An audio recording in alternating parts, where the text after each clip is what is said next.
네, 정청래 더불어민주당 대표와 또 친청으로 분류되는 이성윤 최고위원이 어제 이 대통령의 대표 팬카페죠. 제명인의 마을에서 퇴출됐습니다. 이 얘기부터 좀 해보도록 하겠습니다.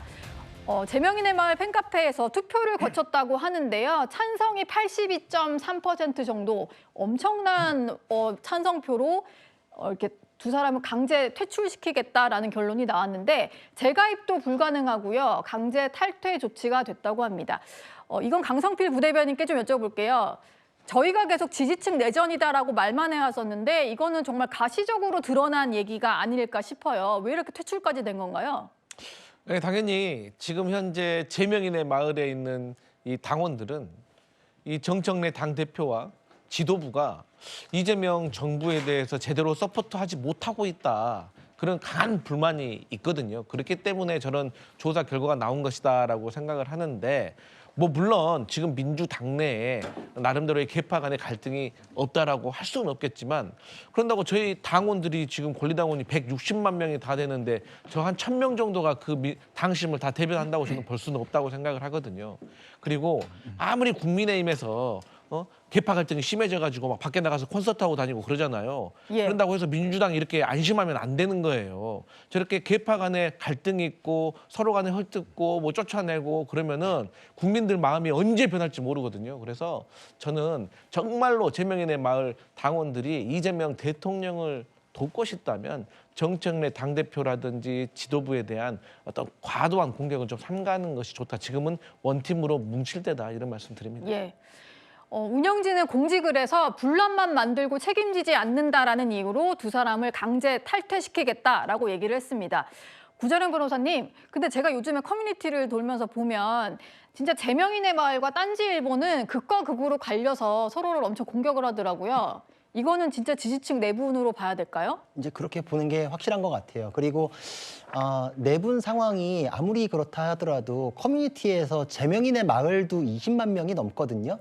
근데 예. 거기서 1200명 투표하면은 저렇게 강퇴가 되는 건가요? 그러니까 운영 자체가 정치적 의도하에서 지금 내부 룰이 없이 그냥 운영되는 거 아닌가.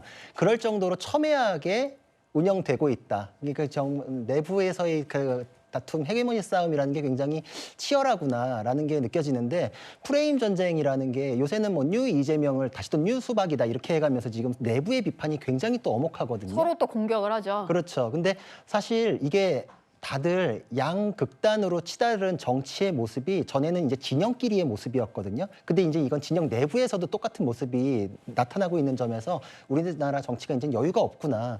당 내부에서도 서로의 목소리를 한번 들어보고 대화 타협을 할 그럴 겨를이 없구나. 이제는 싫은 목소리면은 심지어 당 대표인데도 강퇴를 하고 재가입도 불가능하게 한다라는 거는 서로 이제 앞으로 보지 말자 이제 이런 내용이거든요. 근데 유시민 씨나 이런 분들이 등판해가지고 벌어진 상황은 제가 보기에는 거의 내전 상황 아닌가. 이번 지방선거 이후의 헤게모니 싸움이라는 거는 저는 사실 그런 얘기도 많이 들었거든요. 그 이후에 정청래 대표가 연임하면 이재명 대통령은 뜻밖에도 벌써 레임덕 들어가는 거다라는 얘기를 여당 쪽에서도 많이 들었어요. 그래요? 네. 굉장히 첨예하구나. 지금 죽고 사는 문제처럼 달려드는구나. 이게 지금 밖에서 보는 것보다 당사자들은 더 심각하게 생각하기 때문에 유시민 씨가 굉장히 거친 발언들 많이 하고 있잖아요. 이것도 그 구심점으로 모여있는 공소취소라는 타이틀을 달고 있는 그 모임 자체가 정청래 대표에 대해서는 굉장한 반대 세력으로 형성이 되는 거에 대한 반감이다 이런 생각이 들었습니다. 예.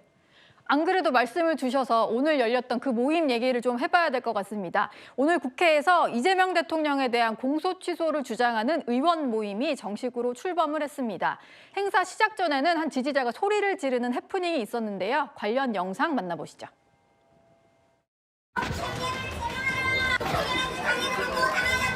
행사를 해야 되니까 그런 말씀 좀 자제해 주세요. 우리 보좌진 여러분들께서는 행사장 주변에 좀 배치를 해서 행사 진행이 원활하게 이루어질 수 있도록 좀 챙겨주시면 감사하겠습니다. 우리는 오늘부터 국정조사를 중심축으로 정치 검찰에 조작된 수사와 기소에 대한 진실을 찾기 위해 최선을 다하겠습니다. 이를 통해 검찰이 스스로 공소 취소라는 결자 해지의 결단을 내릴 수 있도록 하겠습니다.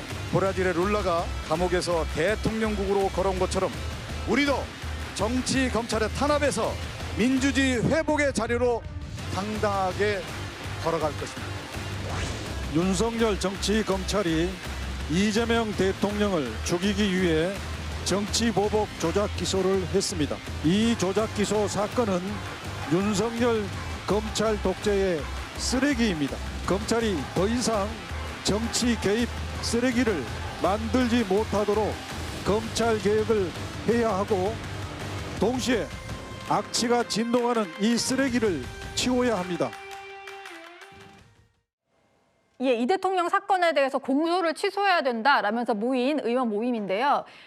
지난 12일에 기자회견 열었을 때는 87명이었는데 오늘 출범식을 보니까 105명이 모여서 64.8%의 의원이 참여를 하는 최대 개파 모임이 되었습니다. 물론 이제 민주당에서는 개파 모임은 아니다라고 얘기를 하고 있는데 다음 장을 좀 보시면요. 이게 친명 모임이다라는 얘기가 나오다 보니까 저도 105명 의원들 차례차례 봤더니 친명계로 분류되는 의원이 꽤 많았고 친청계라고 할 수 있는 현재 당직을 맡고 있는 의원들이 좀 소수였고요. 그리고 이름을 올렸다가 빠지거나 뭐 기자회견은 참여했지만 이름을 올리지 않은 친청계 의원들도 있었습니다. 성치민 부대변인님, 예. 제가 분류한 게 맞는지는 모르겠는데 친청계로 분류되는 의원들이 다수 이름이 좀 빠진 것 같아요. 글쎄요, 뭐 저분들 이외에도 추가적으로 3명, 지금 우리가 봤던 표현은 3명으로 되어 있는데요. 저도 105명 명단을 다 보지는 않아서 친청이 더 있다라는, 그리고 사실 친청, 친명 이 구분도 명확하게 막 드러나지 않는 부분들이 많습니다. 그렇기 때문에 예. 이걸 확인하기는 어렵다는 말씀을 드리고 싶고, 일단 162명 중 105인이면 이건 거의 뭐 60%, 70% 육박하는 수치잖아요. 그러면 굳이 그 다른 모임을 만들 필요가 있겠냐는 생각도 듭니다. 왜냐하면 검찰의 잘못된 행태에 대해서 뭔가 비판하고 이것을 바로잡아야 된다는 것에 동의하지 않는 민주당 의원이 있을까요? 없을 겁니다. 그렇기 때문에 저는 민주당 의원들 전체가 동의하는 거라면 굳이 이렇게 모임을 만들기보다는 당내 뭔가 기구를 좀 만들어서, 그래서 사실 친명으로 또 찐명으로 분류되는 김영진 의원께서 이거 특위로 하는 게 맞지 않겠냐라는 말씀도 하셨거든요. 예. 저는 그 방향도 또 맞다고 보거든요. 그렇기 때문에 그런 방향에 대한 고민도 좀 필요하다고 생각하고, 그리고 뭐 이거에 대해서도 결국 개파 모임이다 아니면은 이런 게 가능하냐 뭐 이런 다양한 이견이 나오는 만큼 저는 의원 이름, 그러니까 모임 이름에 대한, 혹시나 의원 모임으로 계속 갈 거면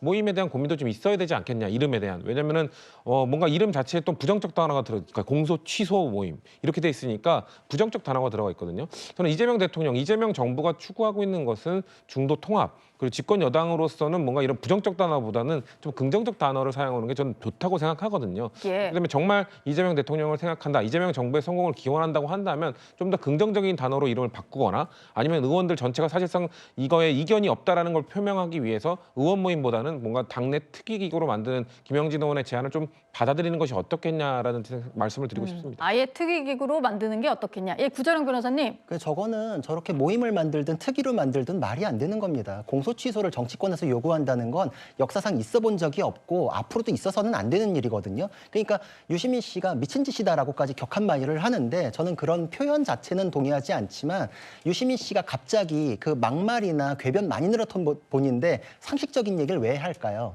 저게 그만큼이나 이재명을 중심으로 한 세력화가 되는 것이다라는 예. 얘기가 깔려있기 때문에 네. 상식적인 척하면서 이제 비판을 하는 건데, 공소 취소를 주장한다라고 하면은 법원에서 판결 받으시면 되잖아요. 조작 기소라 그러는데 어떤 게 조작인지 구체적인 내용 밝혀가지고 변호를 해주시면 되고, 1심에서 무죄 받으시면 항소도 포기하게끔 지금 세팅도 다 해놓으셨잖아요. 근데 왜 법원의 판결을 받기를 거부하시는가? 이게 지금 공소 취소를 하면은 재기소가 사실상 거의 불가능합니다. 그러니까 예. 그냥 사건 자체를 묻어버리는 거거든요. 법원의 판결조차도 안 받고 그냥 조작이다라고 주장하면서 내가 뜻을 관철시키겠다라는 건데 있을 수가 없어요. 이게 지금 예전에 뭐 법조비리, 전관예우 뭐 이런 사건들이 있을 때도 공소 취소를 받아주겠다 이런 건 있어 본 적이 없어요. 왜냐하면 법조인들 사이에서는 그건 상상의 영역이지 있어 본 적이 없어요. 이거는 공소 취소가 어떤 경우에 있냐면, 바지가 내가 진범이다라고 했다가 나중에 진범이 따로 있는 게 밝혀졌을 때, 그때 이제 공소 취소라거나 예. 반의사 불벌죄에서 피해자가 처벌하지 마세요라고 해가지고 소송 조건이 결여됐을 때, 이런 정도에서 생각하는 거지 조작 기소다? 그런 거는 공소 취소로 논해본 적이 없는 게, 판결 받으면 되니까. 네. 근데 왜 판결을 받지 않죠? 조작 기소면 무죄를 받으실 텐데. 그래서 유시민 씨는 지금 세력 간의 다툼의 요 내용을 상식적인 척하면서 이용하는 건 이유가 뭐냐면, 저게 그만큼이나 상식과 동떨어졌음에도 모여 있는 것이다. 그러니까 나는 똑똑하게 싸운다. 당신들은 싸우는 게 모여 있다 뿐이지 충성 경쟁으로 인해서 오히려 중도의 민심과 멀어진다라는 상식적인 척하면서 비판을 하면서 저게 이재명의 세력화되는 걸 비판하는 건데 어쨌든 기승전 이거는 세력화, 당내 헤게모니 싸움이다 이렇게 볼 수 있습니다. 예, 알겠습니다. 오늘 2위까지 확인하셨고요. 이제 시청자 여러분들이 보내주신 댓글을 공개하겠습니다. 네, 대질신문 한 번 해야 진실이 밝혀질 듯. 네, 박나래 씨와 주사 이모의 대질신문에 대한 댓글을 보내주셨고요. 네, 삐약이가 귀신 잡는 해병대가 됐네. 정동원 씨 별명이 내 삐약이였죠. 네, 악연들의 무거운 악수네. 배현진 의원과 장동혁 대표의 악수를 보고 댓글을 보내주셨습니다. 네, 카키색 야상 선택은 노이즈 마케팅이다. 아까 저희 패널분이 설명을 해주셨는데 성치훈 부대변인의 말을 받아서 노이즈 마케팅 같다 이런 댓글 주셨고요. 마지막 댓글 확인하겠습니다. 100일 남았어요. 여야 모두 지금 이럴 때가 아닙니다. 네, 이 말을 그대로 돌려드리고 싶습니다.